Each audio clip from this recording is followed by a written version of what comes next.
you'd like to contact the show, send us an email at liveonfourlegspodcast@gmail.com or get involved in the conversation on social media. Join the Pearl Jam Podcast community group on Facebook or follow us on Twitter at liveonfourlegspod.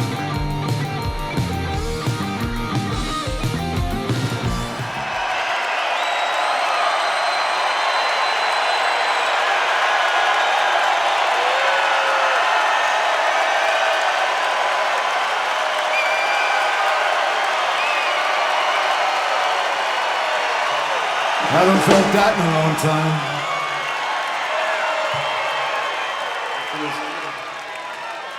Well, thank you for your patience, not just for the 15 extra minutes because there was a bit of a traffic buildup, but fuck 15 minutes. How about the 25 months you had to wait since the...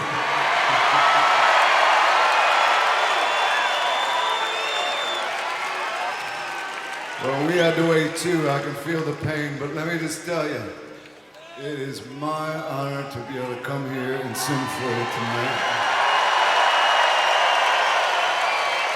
And on behalf of the band, it is their great joy to be able to come here and play for you. And even our crew, even the local crew, they're happy just to come out here and work for you. So look, we couldn't appreciate your presence anymore. They say absence makes the heart grow fonder. It also makes it grow bigger and more strong.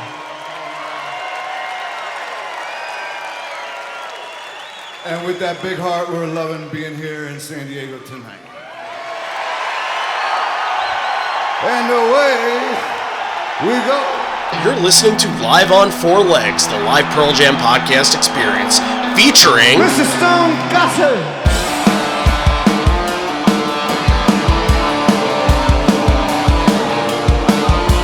Gentlemen!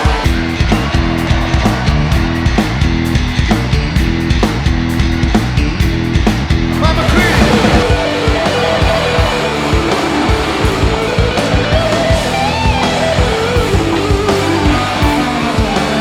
Matt fucking Cameron in the drum.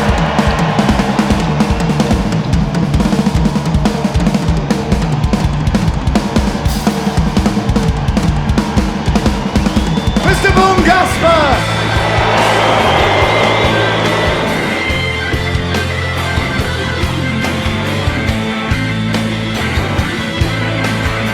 You can call me Al, you can call me Ed, you just fucking call me, why don't you?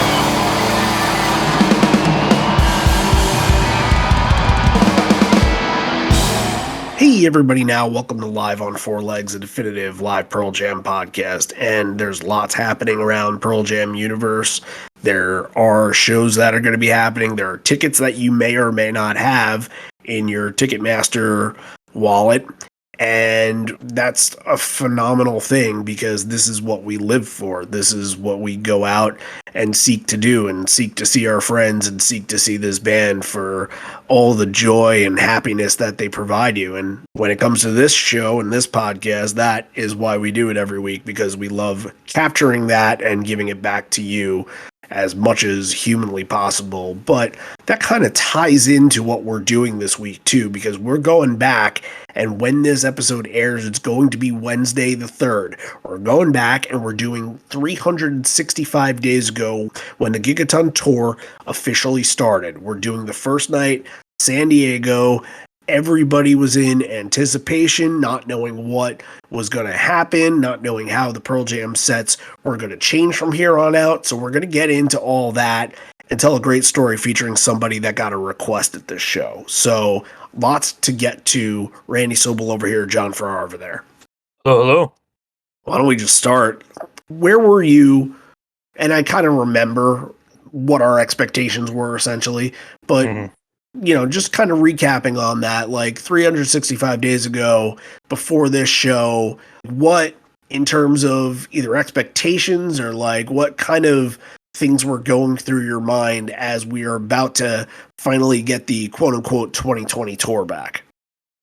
Well, we had gotten those See Here Now and Ohana and Encore stuff late in 2021, so we kind of got a little bit of a taste of what the Gigaton stuff would sound like, but I This think was that's really the start. yeah, just getting to see like just God, what are these songs going to sound like? Like which ones are going to become prominent in the set? Which ones are going to step up and move up in the list? Which ones are going to fall to the wayside? And you get a little bit of both in the show. I think we get 8 Gigaton songs here, which is We do. probably the most of any show. It quickly went down to probably about half that. But the enthusiasm was high. You know, they were back. This is a great crowd, a great place to start it. And I think it was everybody was thinking like, oh, you know, the anticipation was so high. And I remember we were trying to figure out live streams and Facebook stuff and running set lists and all that stuff was just getting started again. So there was a lot of excitement going on a year ago. Yeah, I can't remember if you were on the Zoom for this one. Were you on the Zoom for this one? Do you remember that? Maybe. I know it was Joey and I, and maybe Yeah. Patrick, and maybe Steve Bennett, but I'm not entirely sure because I knew I wrote this Concertpedia one, and I remember every time hearing something like just verbatim, take exactly what Ed said from it because it's going to be important for this. And this is a show where the stories are just as important as the performances, maybe even more so.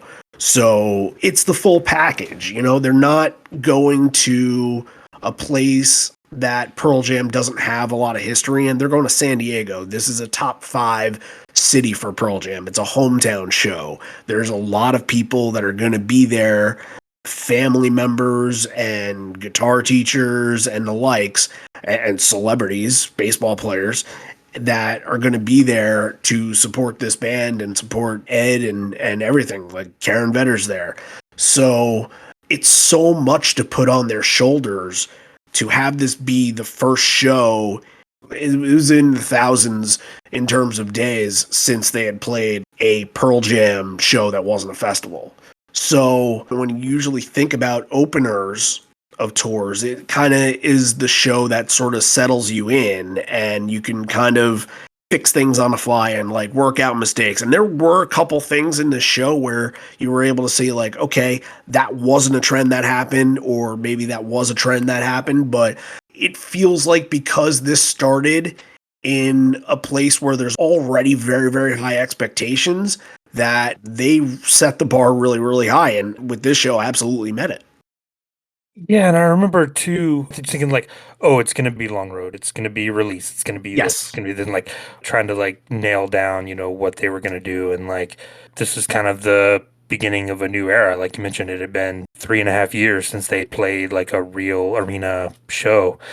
And it was kind of like no one really knew what they were going to do. They had kind of a blank slate to come out and set the tone for what the year was going to be. And like it didn't always go to plan last year, but we know what happened with Sacramento and Vegas and all that, and then what happened later on in Europe. But all that is dust in the wind at this point. Like we're still full on go, just getting excited for what was going to happen. And as far as the podcast goes, just let's just get a set list underneath us. And the Concertpedia was going, and it's like stuff was starting to happen.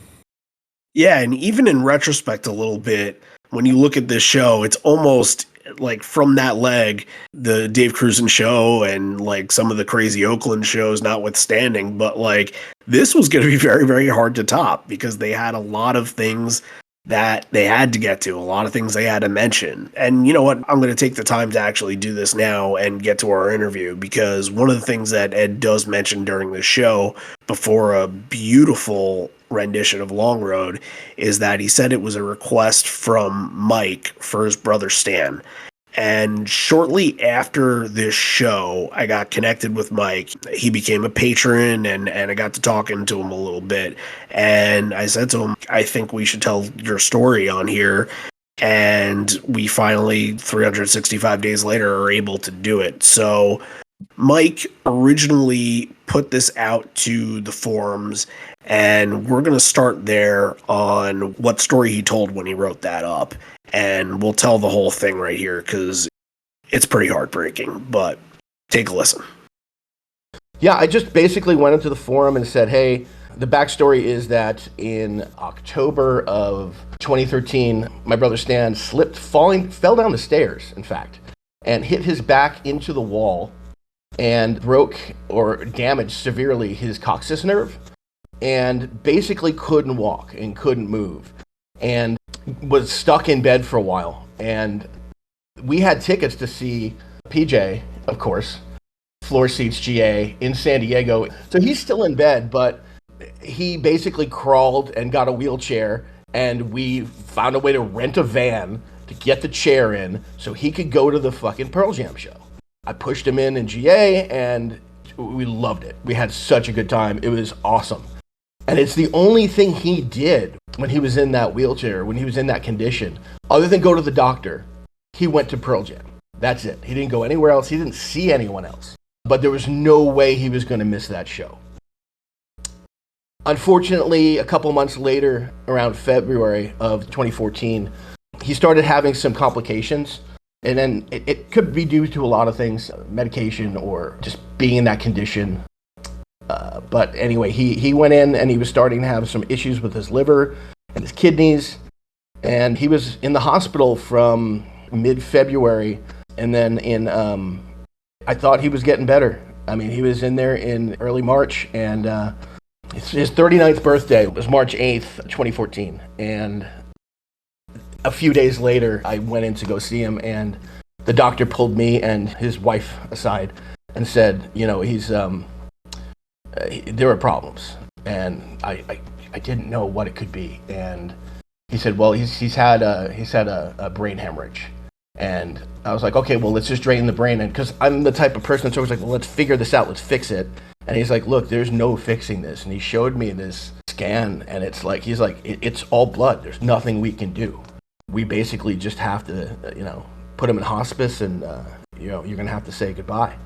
I should go back a couple days before that.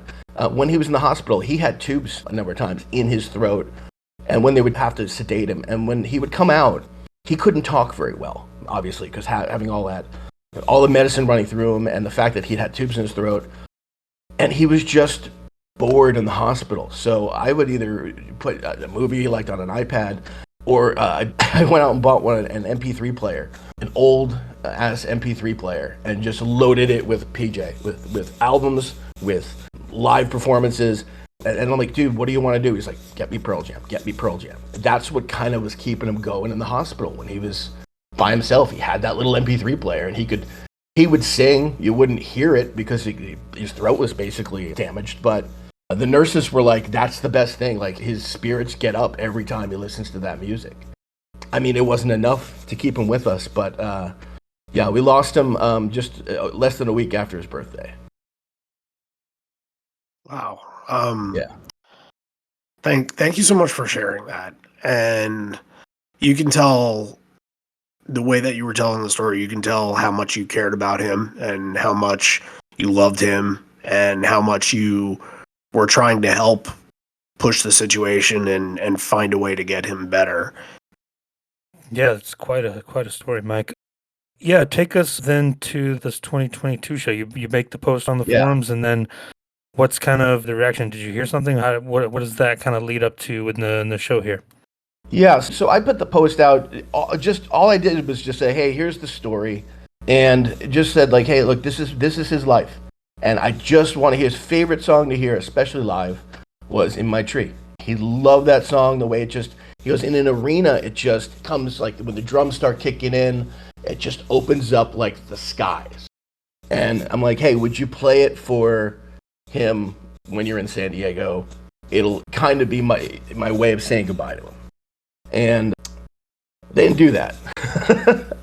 But I think what they did was actually better. I got to give credit to a lot of people on the forum too. They're just like bumping it, and trying to bring it to the attention. But I thought that, yeah, then maybe there's a chance that somebody mentions it to him that they play "In My Tree," or maybe they'll play "In My Tree" anyway, and I'll feel like it was because of the post. But regardless, I never thought we were going to get what we got, which was... Yeah, you got the tag on daughter. That was his way of throwing it in and not letting it off completely. Yeah, and you know what the thing is? Like, the way that he connected the loss of his brother to the loss of mine in the story that he told before Long Road, it was better than just playing "In My Tree," because it was saying, hey, I'm going to mention you by name, and he mentioned Stan by name. And I'm like, dude, like, I basically looked up to the heavens and said, all right, dude, I'm done. Like, there is no greater gift I can give you. Eddie Vedder came to San Diego and talked about you on stage. That's it. So it was surreal. And at first when he started saying there's somebody named Mike. And I was like, oh, he's talking about McCready. But he was not. And I burst into tears, man. I was there with my buddy from St. Paul and our friend Bree from San Diego. And she was also basically one of Stan's absolute best friends. So when he started talking like this, we were just crying. It was a lot. And then, of course, like you said, a few songs later, it gave me a chance to at least recover. And they played Daughter, and during the tag, and I'm like, he's tagging in my tree. And they've never done that before. And that, to me, was like, hey, look, I'm not doing this for the whole crowd to understand what I'm saying, because I did that earlier. This is for you. And I could never thank Ed enough for that, for just saying, hey, this is just for those who know. And for everybody else, it's just a tag. It's great. But, God, it was so emotional. Once again, I just from the bottom of both of our hearts, just thank you so much to Mike for expressing that, for sharing everything. And you can tell in his voice that wasn't easy for him. And I really appreciate him coming on and doing that and sharing with all of you too, because this is what it's all about, guys. This is what this band means to people. Yeah, I mean, it's an incredible story. It adds so much to the power behind the show, knowing that story, and gives it a little more weight and get a little more sense for what, Ed was talking about. And we've got a preset here too, the debut of Keep Me in Your Heart at a Pearl Jam show. And I think he was probably thinking about that too. I wouldn't be surprised if that was meant for Mike and Stan as kind of a tribute as well. Yeah, perhaps. And whenever you go back, and I think Ed will say that the 2013 San Diego show was the second to last time that he had saw his brother. So, thinking about that and thinking about how his brother was up in the rafters and connecting all that together, it's definitely weighing on his mind at this moment. Once again, thanks to Mike. Just wonderful stuff. Before we get into any songs or anything like that, there's one thing I'd like to mention. There was a video that was surfacing in our podcast community group last year, and it was nothing short of spectacular. It's from our patron Brooke, and also from a friend of mine, Frank, who were sitting next to each other, who were on the GA line together. And apparently this GA line, there was no opening the gates and everybody rush up to the front. The way that it started was that security kind of brought them up through the rafters, almost through the 200, 300 level, and down the stairs and over. And the way that the video is shot, focusing on all of this, there's some very almost heavenly music in the background, very kind of positive and light spirited, and the whole arena is shimmering in red. So seeing this video of just walking through the arena and down the stairs feels like they are walking into almost a magical realm. It's a really, really wonderful sight to see. Have you seen this before? Do you remember the video? I don't. Yeah. I'm going to have Brooke bring this back up at some point on our socials this week, because this was really, really cool. And it kind of almost brought you to okay, well, this is the new era of Pearl Jam here, so buckle up for the ride. Yeah, it sounds like something out of Disney World or something. Yeah, exactly. I don't know if that was all pre-planned or what, but yeah, it's very, very unique. So, all right, we kind of mentioned a little bit before that the preset is back in this. And of course, the preset's being done because it's the first time in a long time that they've had an opener join for the shows, and it happens to be Josh as Plural One. And Ed would even say, before introducing Josh on, that this was always going to be the plan in 2020 to have him open up and then help the band out later. But the preset really hadn't happened in a long time because they didn't have the opener. And I'm sure throughout this time, you have to figure that the first 3 or 4 shows, I think, had the preset. And then once the COVID stuff started to happen, I don't think they did it in the last couple shows of this leg, but maybe I'm wrong. But yeah, Ed comes out and he's going to do Keep Me in Your Heart. Great Warren Zevon song. yet to debut it here at a Pearl Jam show, I think is really special and really kind of leads into what the theme of this night is going to be. For sure. And this is always kind of a staple of his show, even before Earthlings, during Earthlings this was too, but this was usually an opener, at festivals, at Ohana. Like, he would come out and he would do this first to kind of get the crowd warmed up, and he does the same thing here. And yeah, this was a really nice way to introduce your crowd and give them experience Josh for the first time, and then like an hour or so later, it's going to be the main event. Hold on to the thread, the currents will share, glide me toward you. No, something's left, and we're all alive to dream of the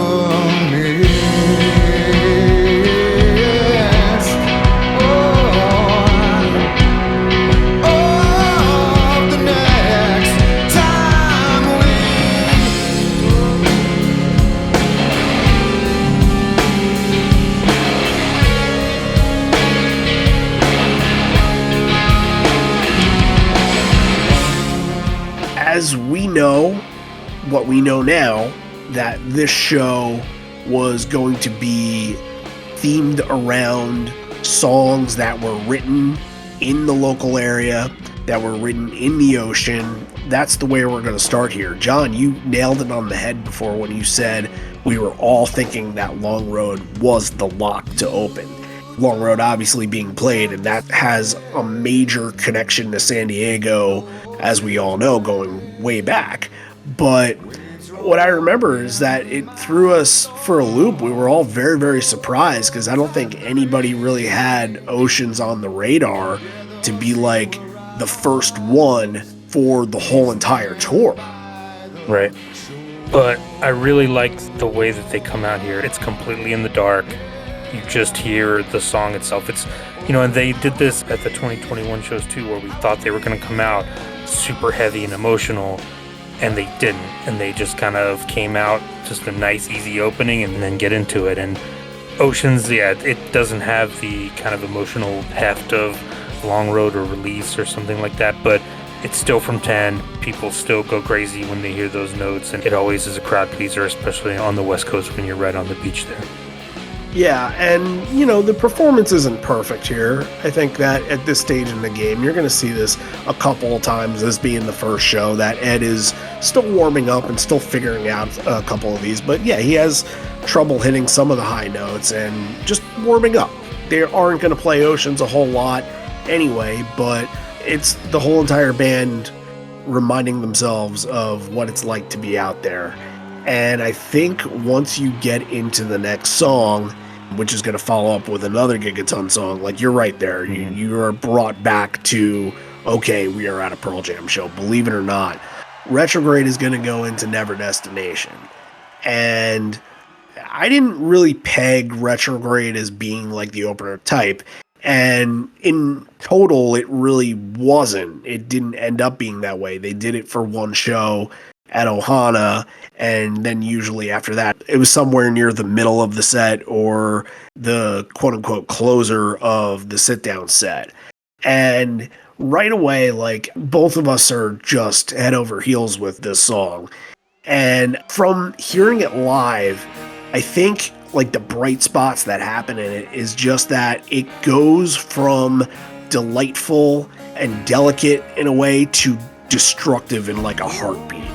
And to me, within the whole purpose of the album, within the whole purpose of what the message of the song is, it kind of feels like climate change in a way. I know I've brought that up before, but it kind of feels like the beginning is the reality that you think you're living in, and then once they get into the destructive side, like, that's the glacier that's breaking apart. And if you put that together, I can sound like I'm batshit crazy by saying this, but if you put that together and how that impacts the sound of the performance, I mean, I think it's right there. Yeah, we did that St. Louis show last year and talked about that version. It does really sound like thunder when that bridge comes in.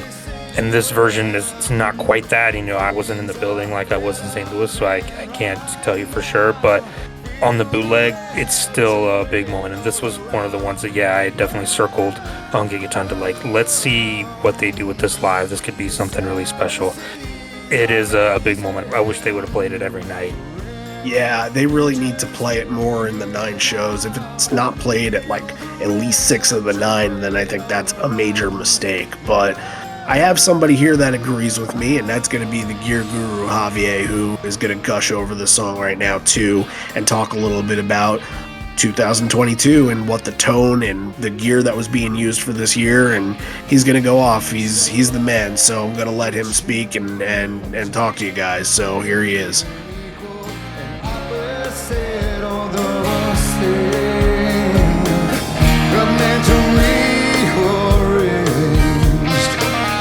Shall be echo, returning back, but now changed. The rusted shapes refuse to fall. It's gonna take much more than ordinary love to lift us up. Hey Randy, hey John, hey everyone on the podcast. I know that this week we're covering San Diego 2022, but first of all I wanted to say thank you to everyone who sent a pic of the last tour. Thank you everyone who responded. We were looking to get a little bit more specifics about certain things that we wanted to cover and talk about, especially if we're going to be covering this tour. So thank you to everyone who responded. Second thing, I just want to give a huge shout to Aaron, Lori, Amy, Dukes, and Randy.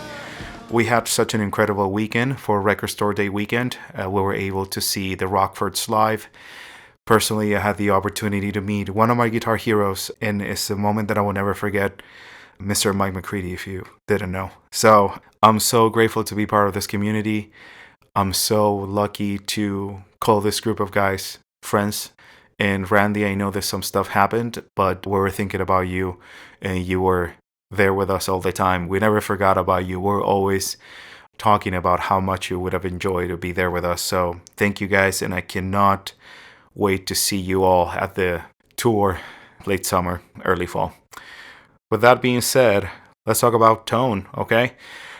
The approach was completely different this time. For this tour, these guys went a little bit more for a bigger headroom. I think the songs were calling for that, especially like songs like Retrograde, 7 O'Clock, Whoever Said. Those songs, they need that kind of amp for a bigger headroom. They are clearly asking for it.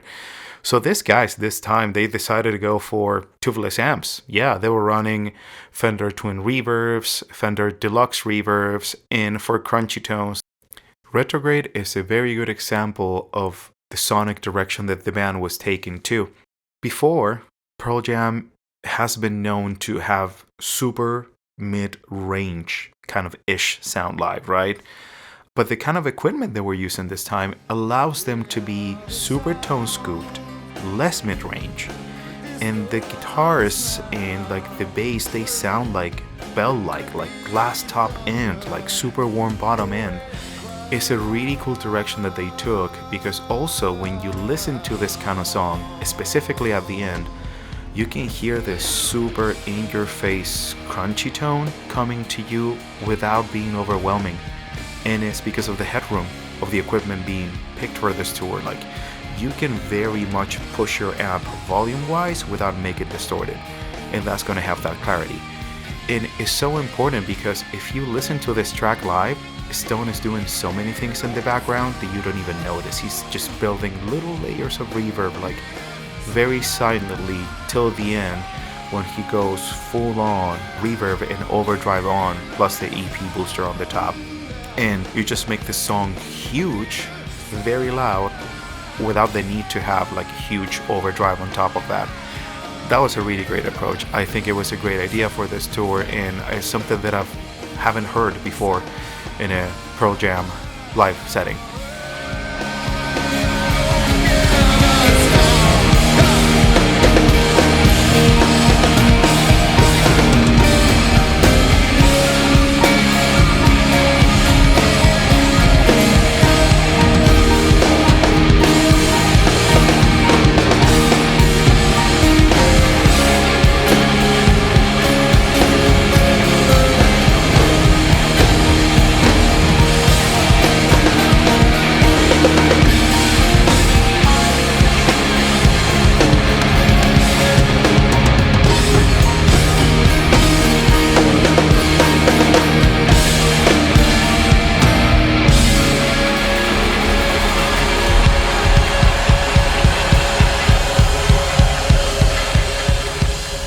Never Destination is the follow-up to that, and it's in a spot that I remember when the set was going on and when we were getting updates live, and I heard Never Destination was number 3. I thought, I don't see this as that. Like, I kind of, after Retrograde, it's like, all right, let's go. Like, Corduroy. Let's go into Corduroy right away. Let's light the fire and really go with this crowd. And Never Destination, it still feels more like a mid-set kind of song to me. With that being said, I thought this was a really tight performance. Really fiercely energetic that Ed was on this too. It's going to be tough for him because the lyrics, and it's gonna linger a little bit, but like even the length of this one just didn't bother me at all. This was full on the gas and full go right here. This was a very tight performance. I mean, we've been doing a lot of Riot Act era shows, Avocado shows. With those albums, it felt like they were kind of hand-picking 2 or 3 songs to kind of pair together early in the set. Like you would get Life Wasted and Worldwide Suicide, or you would get Got Some and The Fixer, or you would get Save You and can't remember the other one I'm thinking of. I Am Mine and Love Boat Captain. Yeah, I Am Mine and Love Boat Captain. Right. This Never Destination, it feels like they were trying to see if it would pair early on and do so, because it's an Ed song, it's kind of a strummier song. The intro to me sounds just like Worldwide Suicide. When this came out, I was like, why are they doing Worldwide Suicide here?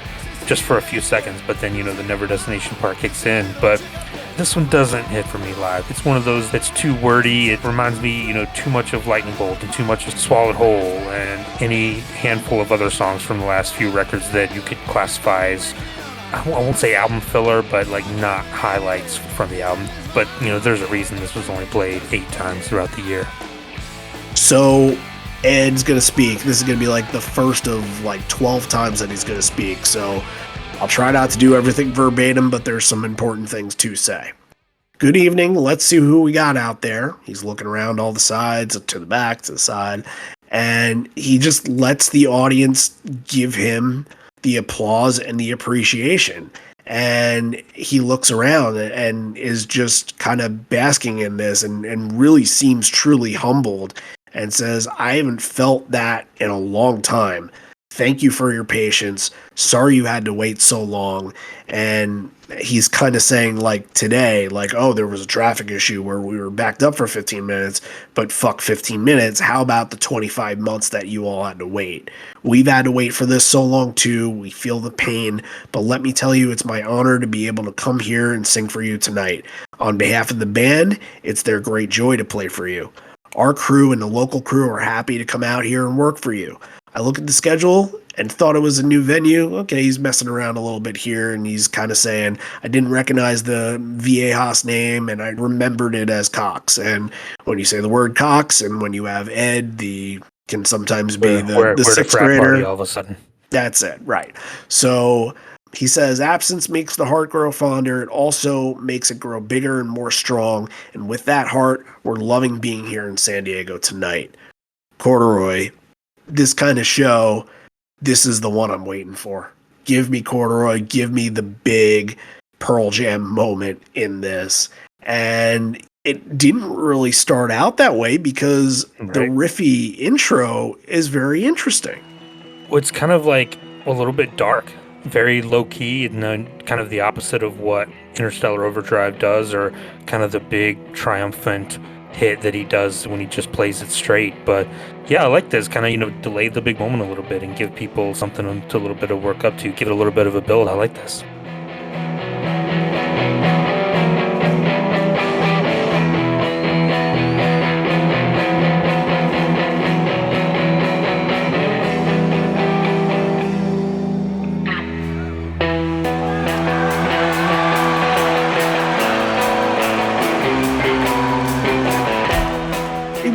Do it the whole entire tour. I think they kind of stopped somewhere mid through California, and I believe it's one of the LA shows that you got to listen to that has a really, really good one that transitions really nicely. I think it might be Night 2 LA, but Corduroy, all it has to do is exist, and it does its job. It does feel a little bit weird, I will say, because we've done so many 2003 shows in the last handful of weeks that we are going back to the call and response section in the middle. And it kind of threw me off because, like, and it doesn't usually happen. I usually don't mind it as much as other people, but like here, it sort of takes you out of what the song's presence is supposed to be. I kind of have thought that, but again, didn't mind that. But this one, I don't think needed the call and response. I like it because you're giving the crowd a moment here, and I like that he doesn't pander to them. He goes straight for the masterclass call and response. Like, I'm going to test you guys early on and see if you can hang with me. It is a big moment, and they added that to make it be more of a big moment in the set and give the crowd a moment on it. All in all, this is a really epic version of Corduroy. I mean, you're going back to probably 6.5, 7 minutes at least here. Yeah, that's Corduroy in its sweet spot, and we get the whole entire band, as we love to see on this song especially, where everybody's huddled around Matt while Mike is on the far end just tearing his side up. And the full video for this wasn't great. It was just like one camera, one angle, didn't move a whole lot, but you were able to see a lot of those early 90s videos where let's just watch Ed. Yeah, put it on a tripod and go. Who cares what anyone else is doing? Right. But you're able to see Ed kind of in the corner of your screen, and you can see him. He's just thrumming away at that. He's going really, really hard after that. And yeah, you need something really familiar. You came out with a 10 song, then did 2 Gigaton songs, but like Corduroy's saying, we're not fucking around anymore, let's get to this, and was terrific in that aspect. More talking. Again, there's going to be a lot of talking at the show, and Ed will even say at some point, I won't do this at other shows. And that's probably the reason why this is 2 hours and 40 minutes instead of 2 hours and 25. Right. He thanks the local crew for the last couple of days, and whoever decided that we were going to start in San Diego deserves a big present. Then he talks about he was out riding a bike, and it was almost getting clipped while cars were going by in the bike lane. And a Tesla stopped, and there was a song on the radio that he had recognized. So he's like, I went through the files, pointing at his head, like, okay, all this music, like, let's go through the library. And it turns out it was one of theirs. So compliments to the San Diego radio stations, and even does like one of the taglines that gets recognized by the crowd. And when the car stopped at a light, he looked down, and the woman driving the car looked over, almost as if to say, who the fuck are you? And in that moment, Dance of Clairvoyance is what he heard. So Dance here, and I know we kind of talked about what its presence was like when we did those episodes late last year, that it didn't quite have like crowd call and response moments. And in that aspect, it almost weirdly became an afterthought, especially when you put it up against the last 3 records and what those first singles were like. Mind Your Manners was played every single night. The Fixer and Got Some, like those were 1 and 2, like those were very, very consistent in 09 and 10. Even going before that, you mentioned Worldwide Suicide before. You almost could not get away from Worldwide Suicide in 2006 through 2008. It's just interesting to me that Dance didn't get that same treatment, and I'm wondering if it were 2020, if this would have been like at all 33 shows. Well, it was the most played one, right? I think. But even with that, it felt like an afterthought. I mean, they pull it off, and like you can talk about what Josh is doing and how he adds a lot to like the texture, and Jeff playing the synth, and Stone playing bass and all that. They pull it off. They do a faithful version of it. But like you said, I don't think it grabs the crowd enough. I don't think they made it enough of a moment. Like it feels like kind of a momentum killer in a set. It's just like, oh, here's this other thing that we do. Make it be the beginning of the encore. Make it be the opener of the show. Like don't just stick it in between 2 more guitar-based traditional Pearl Jam songs. Because I think you lose a lot of momentum with it. I don't think it translates very well live. And that's kind of what I'm saying by afterthought. I wasn't saying like, oh, the band didn't play it and wasn't paying attention to it. It was just like when Whoever Said was getting played every single night late in that run, when Quick Escape was gaining a lot of momentum, like nobody was really talking about Dance of Clairvoyance as much as they were talking about those other 2. Yeah, it felt like more of an obligation than a thing like, oh, this is working really well, so let's play it. Like I said, Whoever Said went on a run of like 8 or 9 straight shows. Like you could tell like that was building into something, but yeah, Dance of the Clairvoyance never had that. Of course, this is an important speech, but as talking again, Because of our location, we're choosing songs that had something to do with the ocean. Whether it's said or not, 50% of these songs were written in the ocean or around the ocean, and Surfrider has been very important because I just want to protect the place where I've written these lyrics over the years. And Surfrider's been mentioned a couple of times on this podcast, the foundation that Ed has donated to and put together Yep. at shows in the Did past. those music for the Mother Ocean comps back in the 90s. That's right. So I think once you hear that, your whole thought process of what this show is about changes, because it's almost like a love letter to San Diego through the songs that remind him of back before Pearl Jam almost, and some that even like Amongst the Waves that is going to happen right here, some that even just kind of remind him of the ocean. Yeah, it's like surfing. He's like, let's go surfing and just listen to some songs. That's what they're doing here. Yep, exactly. So, yeah, Amongst the Waves, Even Flow is going to be packaged together. Ed does point out an issue in the crowd, and I think going back to that previous year in 2021, we really hadn't had a point in the set where there wasn't an issue, where Ed had to point something out and say, get him some help, and they don't stop the song in this one, so at least they're able to kind of go off on a little momentum. Yeah, nice performance here. I think there was a version in, I want to say Berlin, that I thought was just awful on Ed's voice, but he did a good job on this one. But I think it's really about even flow here.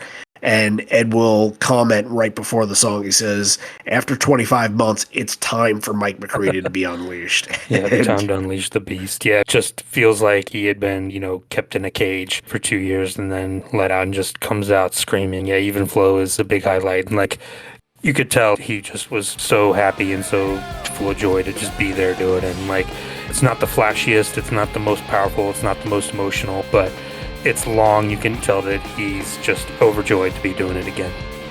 It's going back to the amps and getting the feedback moments, and even some of the pieces of what the solo is in this. Like, there's a lot of different kind of tributes to Eddie Van Halen, I thought, and I think that's pretty telling. I can't remember when Eddie Van Halen passed away. I don't remember if it was before the Johannas or not. I think it was before, but it's still like, now you're on a big Pearl Jam stage moment.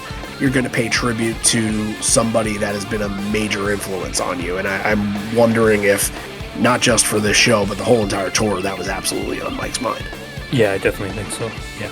And even at the end of the song, like, just delivers toward the end. The crowd was unleashed too. The crowd really comes alive during this. And even Mike, like, almost can't stop himself. He's finishing the song and the song is over. Everybody has kind of hit their last note and Mike is just, okay, I got a little more, and then finishes. And he's just, yeah, right out of the cage. Phenomenal performance there.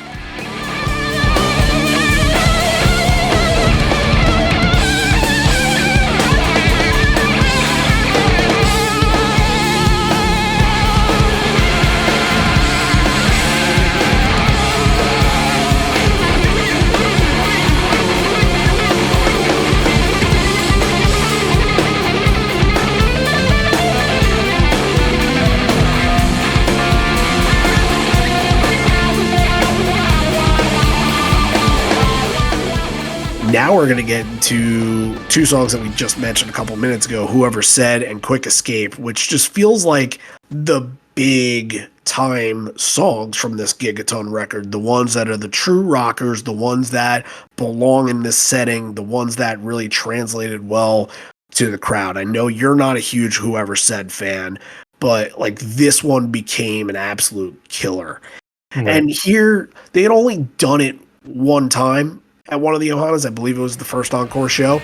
So like, now they're able to kind of bring it back and see what they have with it, see what the song is going to do, and get some traction on it. And there's little things that really work for it, little awkward things. I think there was a moment bridging between like the Satisfaction tag that sounded a little off, and that will happen because there's a lot of different pieces to this song too. It's not just straight up verse, chorus, bridge, chorus, over. It has other pieces, and I know you've commented on that before. I don't know if you want to sort of play off of that. Yeah, I won't spend too much time on it, but I mean, this song would be better at 3 minutes than it is at 5.5 minutes, I think. It just goes on too long. And like, again, live, he has a hard time getting through it and just remembering all of that. I can't even imagine. But yeah, it did get on a run when we saw it in late September last year. That was definitely the high point. You know, Ed, he's getting unleashed himself in this, like, very intense, and that's what makes these versions later in the year so special, is that you get to hear Ed at his full anger and bitterness. But also, like, take into account, there are these Gigaton songs. I saw him do this during Never Destination. 7 O'Clock is going to come up a little bit, as well as Super Blood Wolf Moon. He does have a notebook there, and he's getting a little bit of help. Yep. I am never going to say bad things about artists that do that. There's a lot to fucking remember, especially when you're writing, you know, music's version of dictionaries for some of these songs on Gigaton. So if he's got to use it, fine. I'm sure that would lead to him figuring out what songs he's more comfortable with, just being able to sing them, and maybe that's why whoever said really had the breakout. But yeah, he's doing it. So what? Not a big deal. Alright, so now he's going to talk about drummers here. It says over the last couple of years, we lost 3 great ones. Neil Peart, Charlie Watts, and of course Taylor Hawkins. And then he continues to talk about Taylor a little bit, which was still like very, very fresh. I believe it happened in February or March. I can't remember what month, but it's still very fresh. He says, you put all these lights together and they wouldn't match up to the light that poured from within that guy. He omitted something very special and then specifically points out Matt and says, Matt, we're sorry for your loss, but this just gives us another chance to tell you how much we appreciate you as well. That leads into Quick Escape, which is absolutely like a monster drum song, so I'm wondering if that got tied in. And of course, I think a lot of our expectations for Quick Escape on this year became true. It was the banger that it was set out to be. It's just one of the most pure rock and roll songs that they've had since the turn of the century.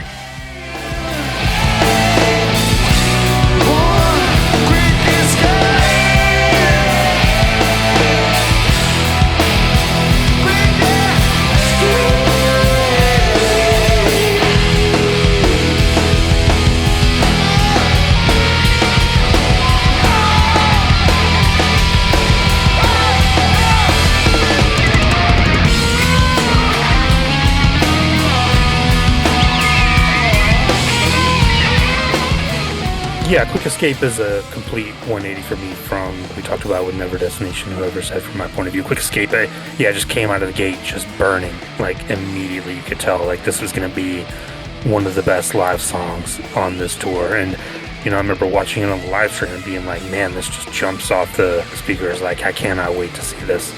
For me, yeah, Retrograde and Quick Escape are the 2 that jump out early on here as being like 2 to watch for sure, and Quick Escape lived up to that. It only got better and better as the year went on. All right, we talked about this earlier, and now we're going to get into Ed's side of the story on this too. Got a request tonight from a guy. His name was Mike, and he had a brother named Stan, who he lost in an accident a few years ago, I think 2016. He sent a note, and I could see that I'd met him before. We had taken pictures together in the past. And so, Mike, I'm thinking about you. I'm sorry for losing your brother. And I hope you're hanging in. It doesn't get easier, it just gets different. Now, we can relate. My brothers are here tonight, and my mom, and my uncle, and my nephews.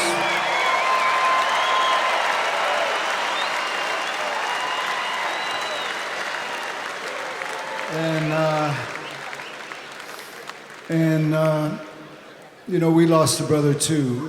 It was 4 of us boys, a sister in Texas.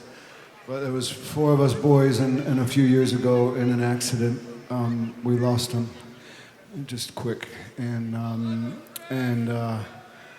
it's fucked us up pretty good, but we've come close, and we've gotten through it, I think, together.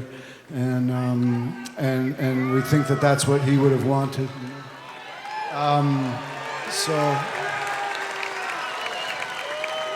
But this is the last time we played here.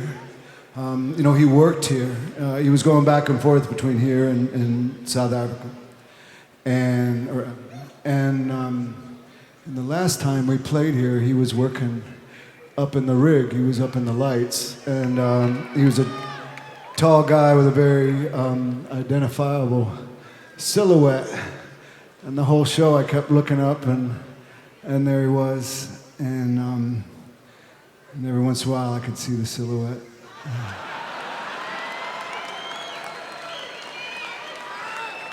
I think he told me after, I think he said, there was a couple times I could have pissed on you. But he showed restraint, and I really appreciate it. So to come back here again, and I think that was the second to last time that I saw him. The next time was on my 50th birthday, the last time. But, the local crew here is so great, and they must have cared about him too, because they put up a plaque with his name up in the rafters. And I want to thank them for showing love to my brother. I want to thank this band for showing love to my brother. And, if he could be here, if not physically, maybe metaphysically or something, I'm sure he would, and he just may be. So, join me. We'll sing this one for him. This is for Chris Mueller. Good luck.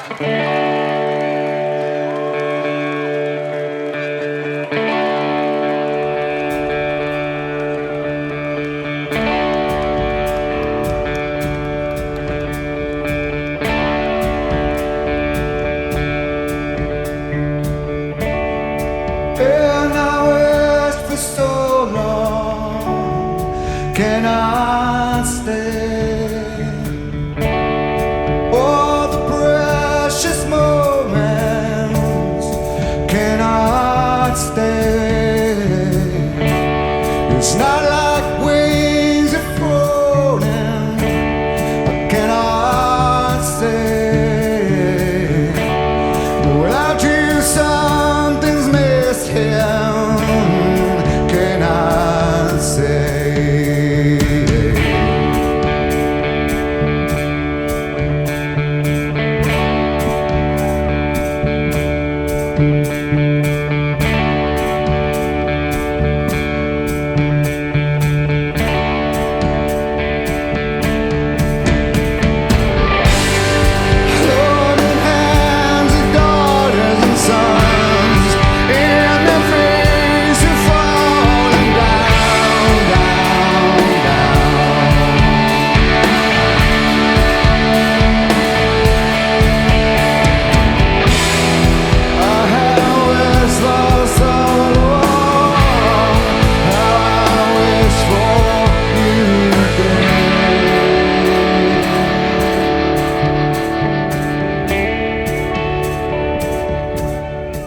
We talked about Long Road and how it was expected that it could have been the opener on this, but there's always a reason for everything. And I think that without this story, you kind of cheapen what Long Road could have been at the show. You really needed that here, and what a performance this was. Unreal. The passion, emotion, and it's not just Ed, it's what the rest of the band is doing. It's just giving him the room to do his thing, and almost like getting to a point where it's almost dead silent. You got Matt kind of doing something a little bit delicate back there, but everybody's just kind of giving him the room during the verses. And then once those choruses come in, once those bridges come in, the band is just powerful. You can see this, and you can see when he's getting to those emotional parts where he's just screaming, you can see it in his face. Like, that is all of that pain emotionally and that grieving, just let it out. He's just belting it out, and you can tell how cathartic this was for him. An absolute perfect performance of this song, and maybe a top 5 all time. Yeah, they've got a way of kind of channeling emotion into music like this, and that might seem like an obvious thing to state, but it needs to be said.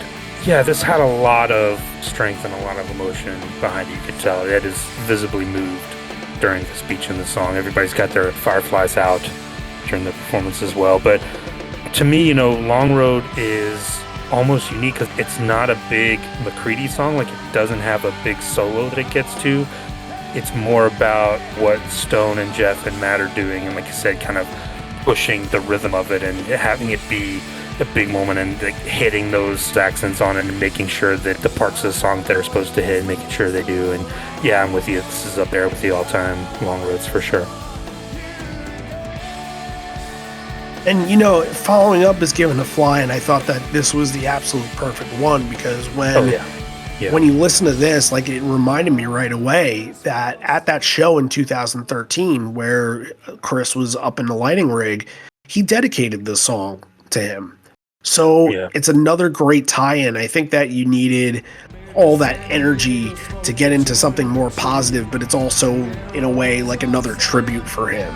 It keeps kind of the soaring energy that Long Road has when Long Road opens up, and like you feel like you could literally fly. Given to Fly just builds on that and kind of keeps that energy going. It has the same kind of like soaring sense to it. Like you needed something still with some emotional power after Long Road. You can't go like Long Road into Leatherman there. You need something that's got a little bit more weight to it, and Given to Fly is perfect for that. This is a very, very powerful 10 minutes of Pearl Jam live. Oh, sure. And do our justice to give it to you how we give it to you, but go back and watch this on YouTube, go back and listen to this on the boot. Like, it needs your attention, starting from the dedication up until the end of Given to Fly.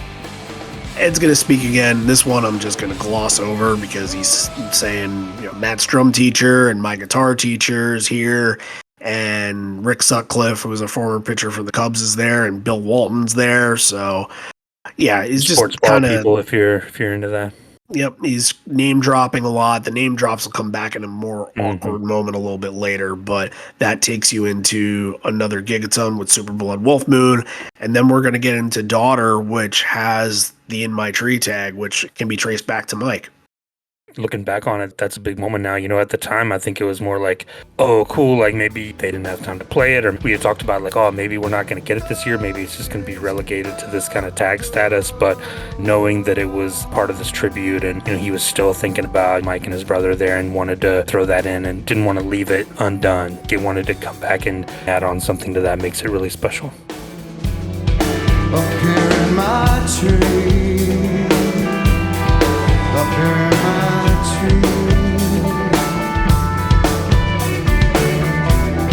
newspapers matter not to me.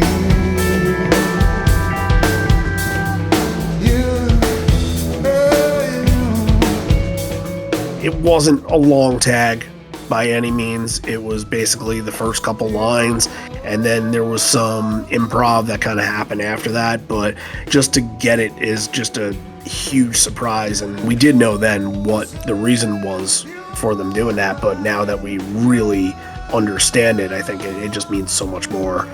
A little nod to Super Blood Wolf Moon before we kind of move. Very crunchy guitars on the song. I like that out of that. It's not one of my favorites, but I thought the guitars were very, very crunchy on this. That's fair. Another Gigaton. This is what Ed says is one of his favorites off the last record, and it took him 2 years to get to play it. So 7 O'Clock is right here. One of the most interesting songs, just overall tone and sound wise from the record. And when it comes to overall tone and sound, I'm obviously not the genius on this. So once again, we have to hand it over to Javier to really explain what was going on during the song and what he liked about it. So once again, another Gear Guru segment. 7 o'clock in the morning, got a message from afar. Down under an oasis where there are dreams still being born. And someone spoke to winter in all encouraging words. And I was fully grateful, maybe the messages were heard. Moved on from my despondency and left it in the bed. Do I leave it there still sleeping, or maybe kill it better yet?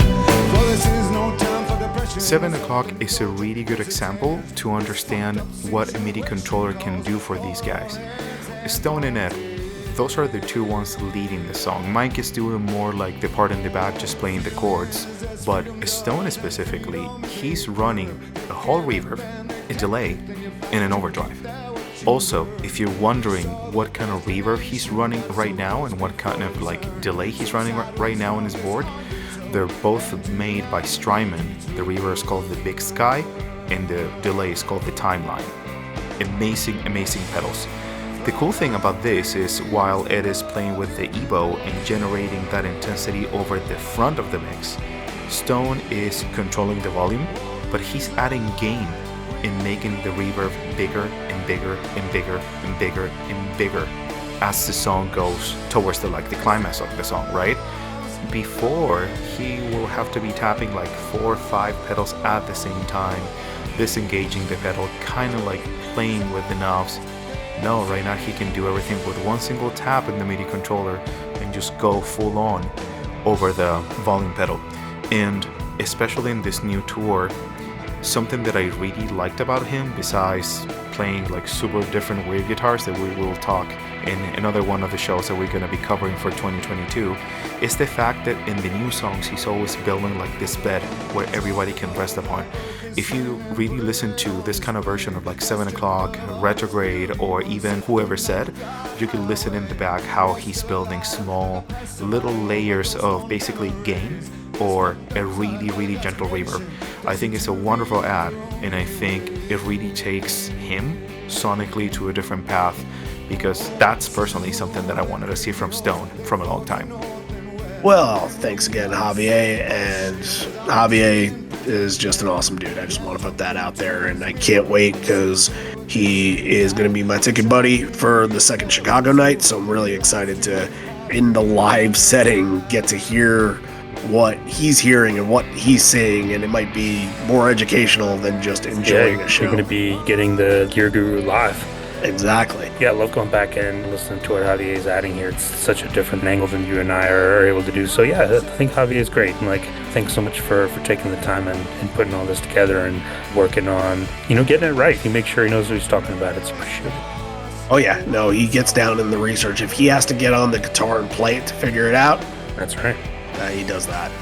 Yeah, I thought 7 o'clock really, again, it started off a little bit tentative. It's another one that's long and a lot of different changes, a lot of different parts to it. But I thought once it got to the bridge and it going into the solo, it really picked up and really ended up in a really good place.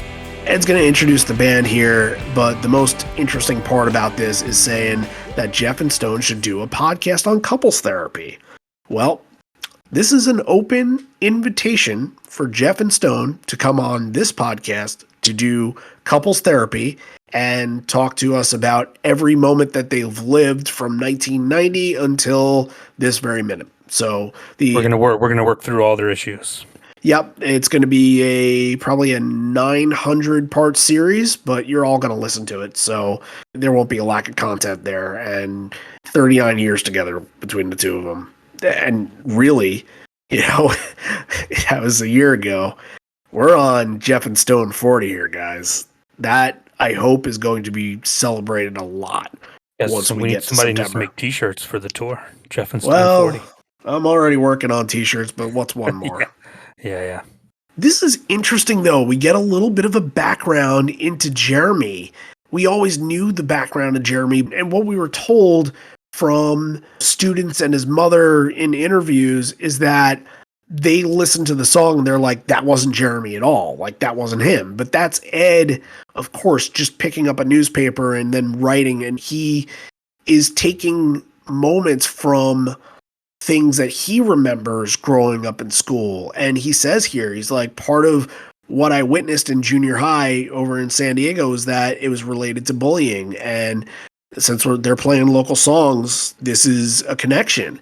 And the one thing that really stuck out to me is when he gets to the little fuck part and he kind of, I don't know if it's an admission or what, I don't know what direction this is, but he says, Clearly I remember picking on the boy. I was a little fuck. was he a little fuck because he was the guy being bullied, or was he a little fuck because he was part of the bullying? Yeah, I don't know. It's ambiguous. Yeah, I think it's, well, we don't know. How out of this world would that be if Jeremy was like semi-autobiographical? Yeah, I don't know if I can read that much into it. Who knows? Yeah, I mean, we'll have to wait until he feels like he's in the mood to explain it some more. Yeah, I'm sure if it does ring that true to him, then I'm sure it's probably something he doesn't want to relive, and this might be as close as we get to that, but still a little bit more insight that we didn't have before, because we always just thought it was Jeremy and the shooting and everything like that. And, and we know he's able to kind of put himself into character and really live through these characters, whether it's, female protagonist or whoever else. So it could just be something that he was trying to channel some emotion by getting into that character. We don't know. Good performance here. I think that in this year, it was sort of a rekindling of sorts with fans, where I think a lot of the stigma around Jeremy and just being just around for so long and being the one that everybody on the street knows, I think that sort of went away and sort of kind of became the, oh my God, I feel like I'm back in high school again song. So going to some of those shows, and I'm thinking about Toronto especially, when they played Jeremy, like the place was just out of control. Like they were just screaming. The Jeremy haters are loud on social media, but when you're in that building, no one's not singing along. Yeah, exactly. What are you going to do? Just sit there and mope? I've been to a show where somebody actually did sit and mope during Jeremy, but maybe it's different now. All right, Porch is going to close out your main set. Of course, it always does in this late era. Well, maybe not always, but it's as close to any inevitability that Pearl Jam has. And we kind of get the evolution of the riffy intro. As last couple weeks, we saw that the riffy intro was starting to get implemented a little bit. We were starting to see what that would turn into. And now we're almost going back in time. And it's not fast Porch by any means, but it is no way that bouncy and sing-along way to get into Porch. It's like, okay, this is Porch, here we go. Yeah, it's not the dun dun dun dun. Right. But the cool thing on this is just, watching Ed in full Daltrey Townsend mode. He's already windmilling during the intro and just goes completely off during the jam of the song and doing the, reflecting the light off the mirror guitar. This Porch just kind of got it all. It really puts a bow on this main set very nicely. This is the song where I thought that Stone really had a metal feel to this, like very heavy distortion. Like just, I'd love to kind of go through now and pay more attention to Stone and see how much more that was implemented, because you don't think of Stone as a heavy metal guy at all. So, always a good idea to pay more attention to Stone. I'm definitely proud of that. For sure, but when you do, it's usually like, okay, here's what he's doing acoustically, here's what he's doing with the rhythm, and then when it comes up, oh, he's kind of channeling some heavy metal here, like, I see you. I see what your influences are at the moment. So, very cool stuff, and everybody, again, is huddled around Matt at the end and laughing and having a good time. Like, this is a very feel-good show, and I'm sure at this point, whatever nerves they had before the show are just kind of out the window, and they're like, yeah, this is back to where we want to be. This feels good again. All right, we're at the encore. Let's pause for station identification.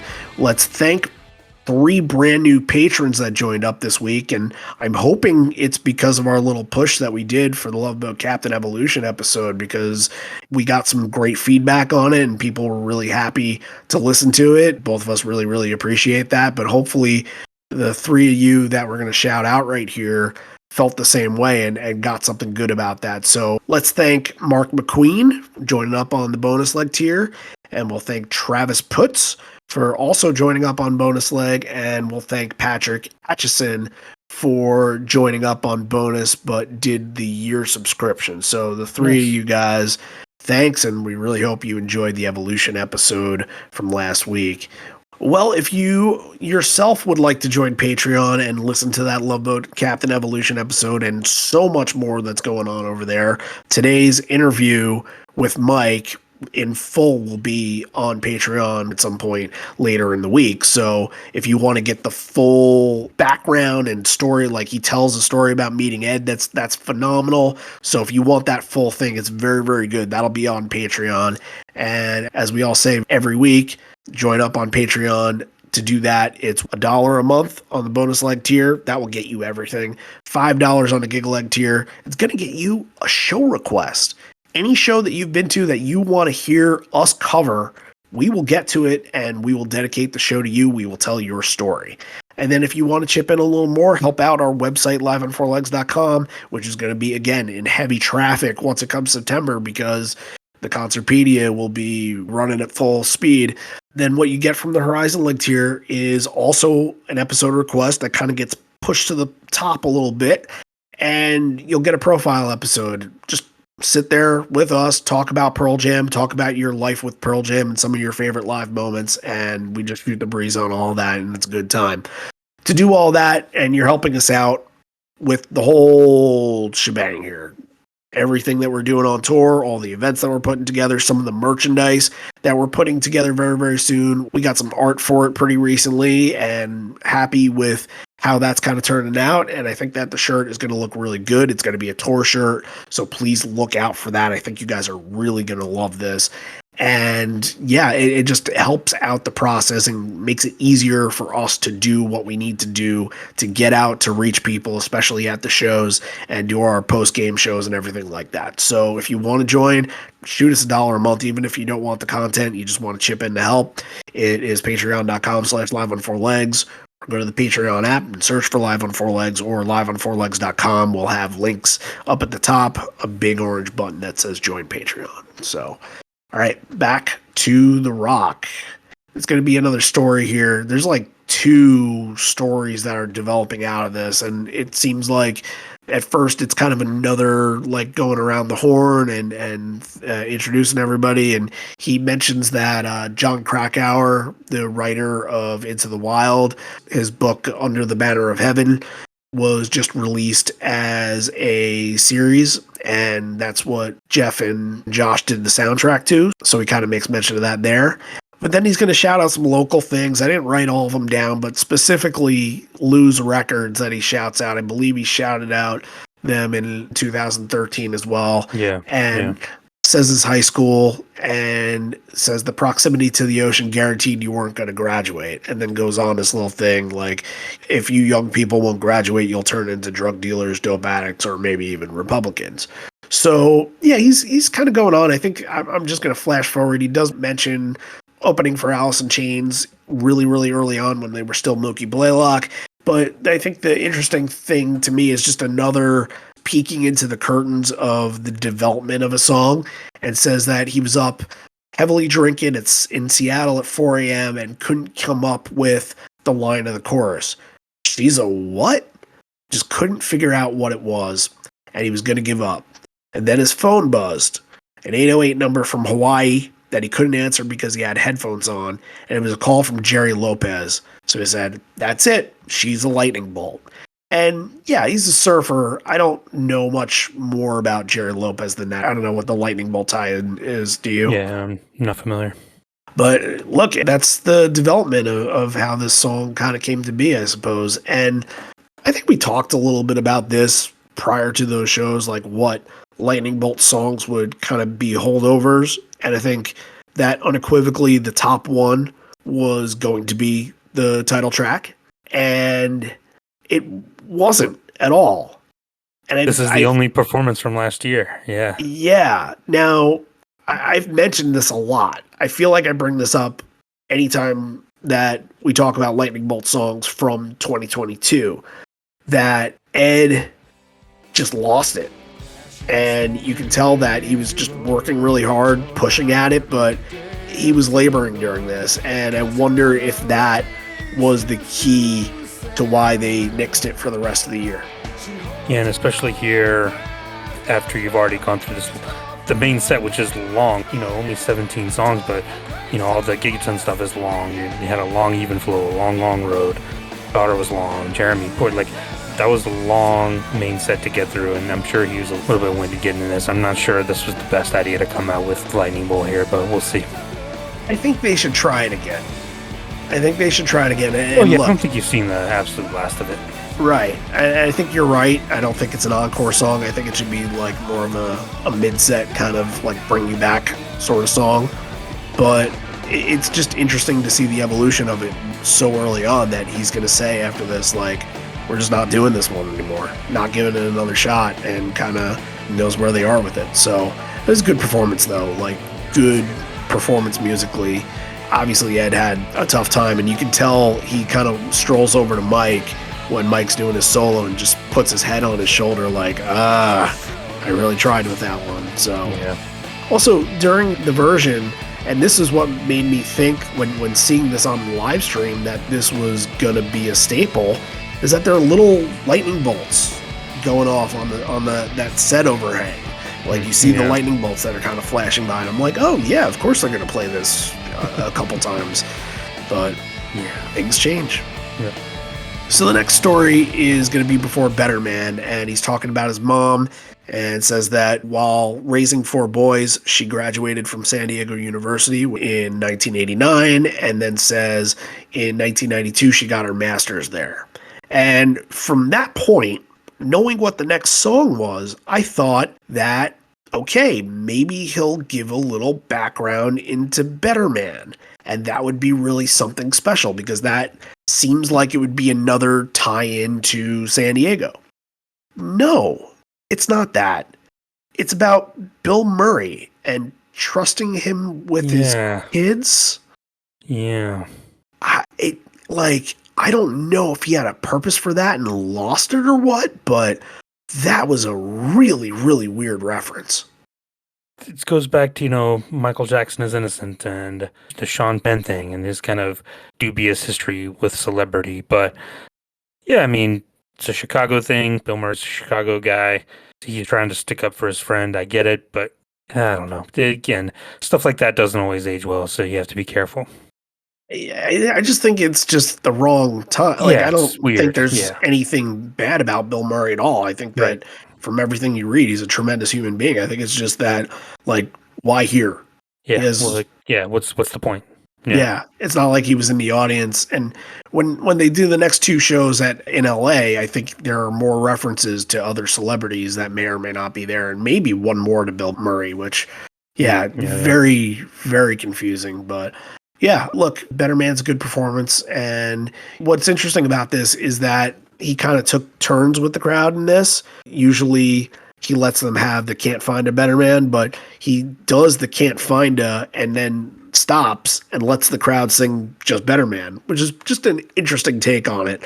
And very cool thing, like mid-song, where he stops playing guitar and just kind of grabs the mic by hand. You really don't see him do that too often when he obviously has a role in the song, so that was kind of interesting. But the improv in this is very nice too, just because it's hard. Don't run away, get through the hardest part. I think maybe that is also connected with what the theme of the rest of the show is. Yeah, I like, I think he's still going back, the big thing on it is, like I said, don't give up. I think that ties in a lot, that would tie into the band as well last year, and didn't give up. It's another one that we've heard 500, 600 times, but in the right moment, it can still hit and be a nice moment. And I always like when he kind of ad-libs during Save It for Later and throws a little bit of a personal touch in there. So, yeah, I wish we would have gotten a little bit more insight into it, because we've gotten hints and we kind of know what it's about. And when he mentioned his mom, like, okay, maybe we hear a little bit, but total 180 into something else that really didn't matter. Playing the local songs. Yep. What does matter is that they are going to turn around to the back, aka go behind the counter to play Small Town to the folks back there. And it's a really big stage. So I can see that the crowd back there might feel like a little separated from the stage. Like usually when you get the crowd at the back, they're on top of them, but there's all that extra room in back, and that kind of pushes them back a little bit. I just wonder if they kind of felt a little isolated back there. Yeah, it can feel like you're not, and I've never sat behind the stage, but I've and it shows where I've seen it and I've pictured it. You do feel like you're almost watching it from like behind a glass, or like you're not really there. So we don't usually mention, like, it is really cool that they do that. I don't know if a lot of bands would take the time to make a point of it and turn around and, have it be a cool moment. He usually will say something, oh, like, this is the size of a club we played here in 1992 or something. So yeah, it's always a nice moment. And like Small Towns, we saw them do different stuff with it, but Small Town's the one. Like, that's always going to get a big reaction. Before we get into the Mama song, like, we're getting pretty powerful and emotional yet again. Ed going to the pump organ. And back in Ohana, when they played this at one of the Ohana shows, it didn't feel like the right setting for this. Like, I always kind of go back to that and say, like, Ed was wearing like a backwards hat, and it didn't feel like any lights were dim. They opened an encore with it, and didn't feel like they were capturing that special emotion with the song. And that was one of the things I was really keeping my eye on for early this year, was how River Cross was going to be presented. And the way that they did end up presenting it was pretty special. And this really sets the tone for what they are going to do the rest of the year, because as we know, and as what's still going on in Ukraine right now, that's the whole thing that's tied into this song and the reason why this song is going to be played a lot. Yeah, some of those versions in Europe definitely were huge moments and hit really, really hard. The song's not quite there yet. This is only the second performance, like you mentioned, but I still think this is great. I love River Cross live. I think it ends up being a nice moment, and I'm glad we saw so many times that the pump organ's out, they're doing River Cross. How many times did you see it get cut from a set, or like the pump organ lugger just kind of going out there? Pump organ just sits there and then has to bring it out every single show without getting used and usually getting crossed off. It became kind of a running joke. A little bit, but glad they broke it out whenever they did. And again, this is not the big emotional moment that you would see in Europe, but still a very good performance.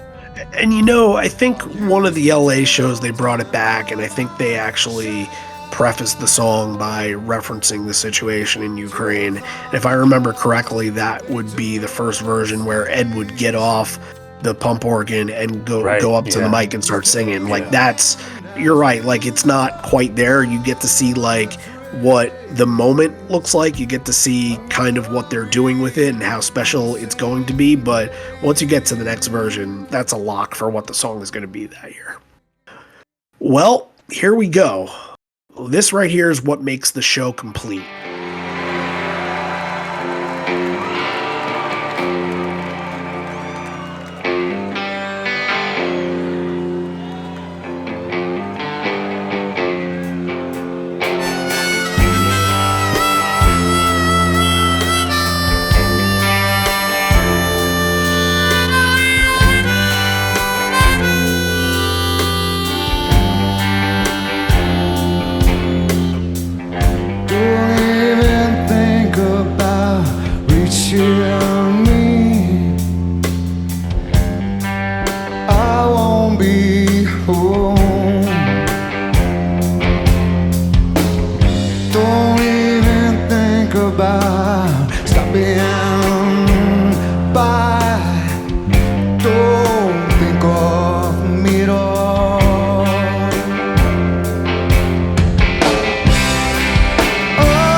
still alive, she said. Oh, but do I deserve to be here?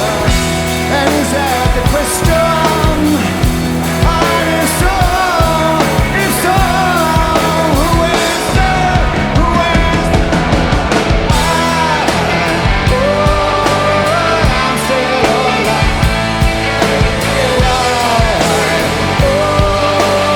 I'm still alive.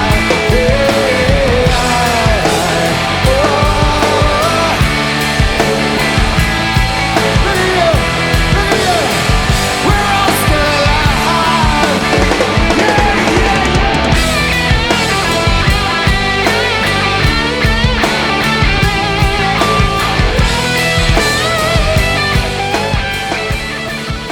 The whole premise of this show being local and being attributed to San Diego, looking back, when we heard that during the live stream, we should have said, oh, we should probably get the Mama San at some point. And I don't think I ever said that. And for some reason, when we were doing the Zoom, I think it really didn't dawn on us until Once hit. Like, once they got into Once, I remember just throwing my arms up and said, that's it. They're ending with Alive, and that's going to be the reverse Mama San for this. And it's the most perfect thing to pay tribute to not just a location, but to pay tribute to something that's the most meaningful thing. And I don't think this is arguable in a way. Like, the most significant thing to what this band's development is the Mama San tape. Like, without a doubt. Without that, there is probably none of this. And for them to not just give this to the local crowd by saying, like, hey, that tape that I got from Jack Irons and went out and surfed and got this inspiration, that was in your backyard. That was here. And they're paying tribute to that. They're paying tribute to the history that everybody that I know that listens to this podcast absolutely cherishes it. And it's just a romantic way of saying that you get this. That, like, there's some bands that are probably out there that really don't care about their history. It's kind of like, we're going to play the hits that everybody likes and we're not going to connect the dots. But this is connecting those dots. This is what really Pearl Jam does best when it comes to putting it all together and telling their story. And these three songs together was just complete magic to me.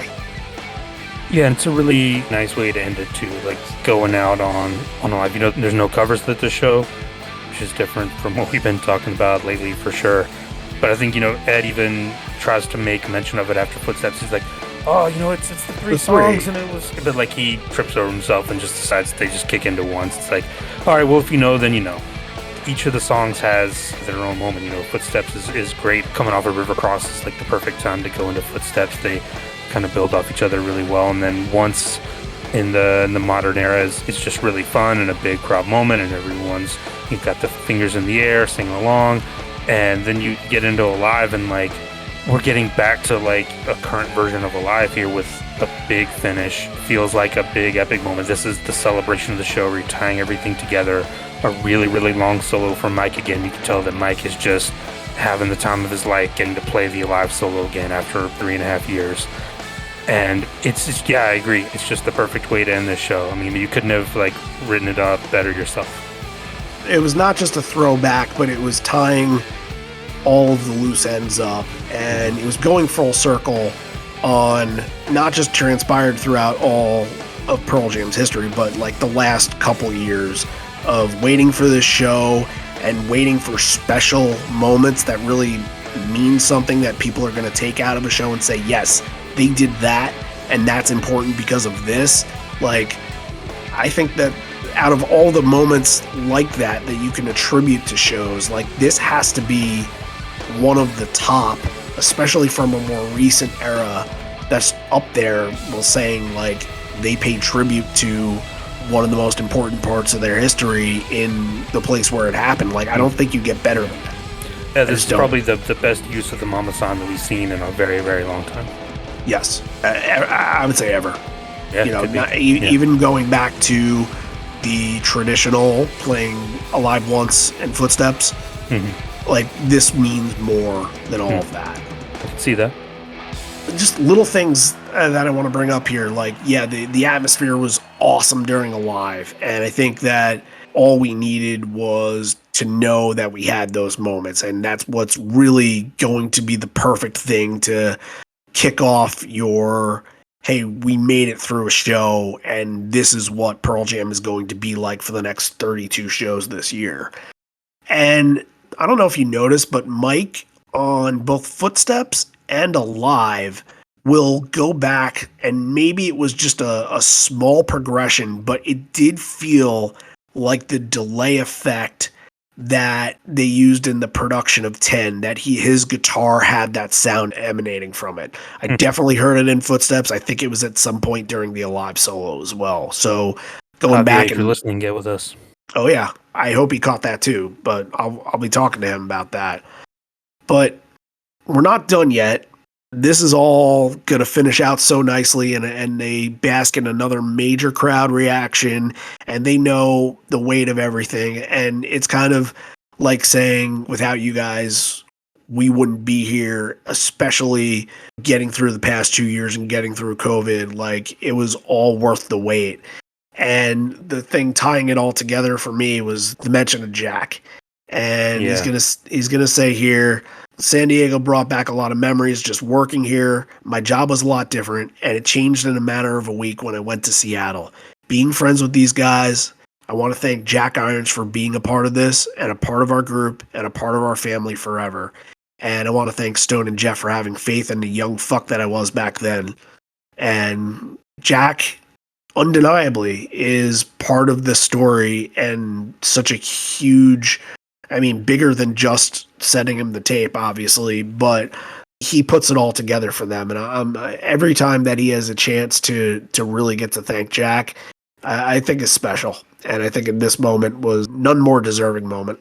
Yeah, it feels like we're in a little bit of a mini Jack renaissance right now, because the giveaway thing just came out, and Jack's getting a little bit of love. We've seen some interviews with him and getting some recognition for his performances there. So, yeah, good for him. Jack, he's my favorite of the drummers. So anytime he gets a mention, I'm happy.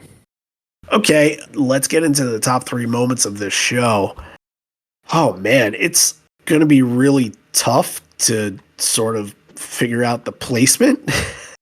Because, yeah, you have 2 that would absolutely be number 1s in any situation, but they're unfortunately in the same show. I think number 3 for me is going to be Retrograde, though, because that just, I love hearing that song. And a couple times I got to hear it last year, I thought really helped impact the show and made it what it was. So, yeah, we got Retrograde there at number 3. Number 2 has to unfortunately be Long Road. Yeah, that's really tough for me to say, because I don't think anything should beat the Mama Song at all. Like, that is the thing you take away from this show. Long Road probably overall is the best performance. Not probably, it is the best performance. It's the most powerful. But I think the meaning behind those 3 songs together and where they are is unmatched. I get you. I'm going to take a little bit of liberty with the top 3 this week, and I'm going to do 3 for 3, 2 for 2, 1 for 1. I'm going to go the Mama Song, the 3 songs, number 3. My 2 together are the Retrograde and Quick Escape, the 2 that really hit me from Gigaton, and my number 1 is Long Road. Okay. Yeah, like, I don't blame you for putting that number 1 at all. So, yep, it's a phenomenal performance. All right.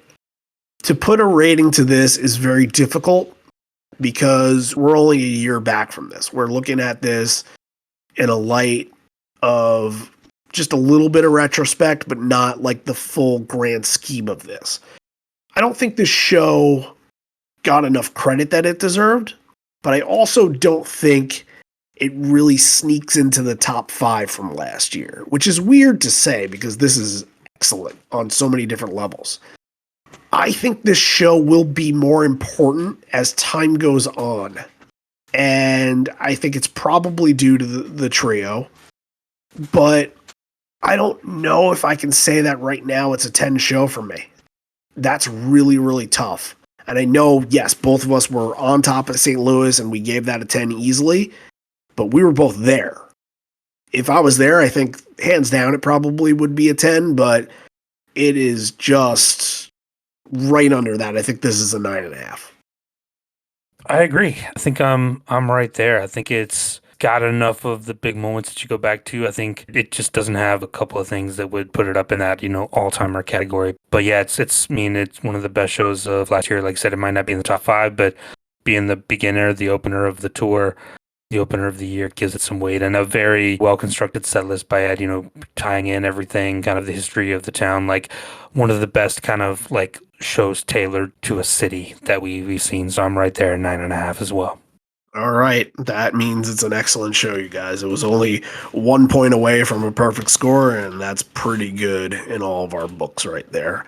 Well, next week, we, again, are going to do another 2022 show because that's what we're feeling right now. And then after that, we're going to flash backward 30 years in time. So that'll be a complete change of energy and pace for the pod once we get there. But we're going to do Camden from last year next week. And we looked at all the shows and we kept in mind, we wanted to do Hyde Park at some point, and we did a London show earlier this year, so we kind of pushed that back a little bit, but we will do it at some point soon.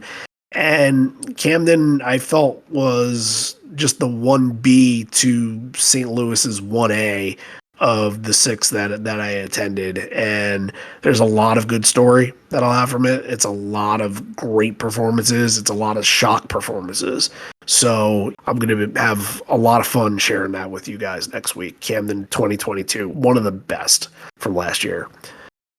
Okay, now we got that out of the way. That was a good episode, a good show. Thanks all for listening in. If you liked this, then please head on over to Spotify, Apple, make sure you're subscribed, give us a little rating, and on Apple, you can tell us what you think, and it's not just us, it's everybody that's tuning in and looking at the comments and saying, okay, well, if these people like this and this, then I'm going to like this show too.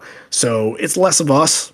We're going to talk good things about our show no matter what, but if you guys do that, then that puts a totally different weight behind it. So hopefully you guys will do that. I know a lot of people just came off of doing that, and we have 93 ratings. The goal for the end of the year is to get 7 more to get to 100 on Apple. So let's see if we get there. But thanks everybody for doing that and helping us elevate, especially at this time of year. Got about 4 or 5 months till tour is ramping up, and I know that people are going to want to get excited for it. So hopefully that with you guys, and hopefully with new people too, that we're going to help you out to get there and get you excited for it. So that's all I got for this.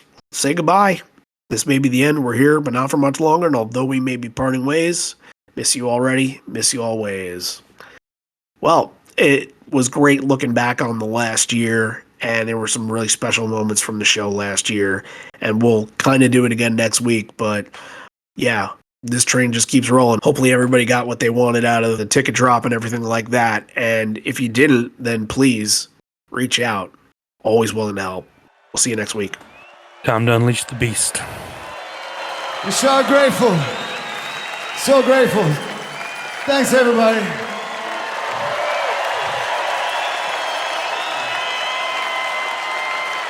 Thanks for being the wave we could ride. It felt like a barrel. We love you. Thanks so much. Good night, all. Good night, Bill. I got a gift for you. Sutcliffe, good night. Hey, just real quick, because San Diego brought back a lot of memories, and then working here, I was my job was a lot different, and it changed a lot in just a matter of a week from when I went from here to Seattle, and being friends with these guys, and especially just in public. I just want to thank Jack Irons for being part of this, the history of our group, and being part of our group and part of our family forever. And I just want to thank Stone and Jeff especially for having some faith in the young fuck that I was back then. So, thanks for the trust. And until next time, catch some good waves, take care of one another, keep this place beautiful. We love you. Good night. Goodbye.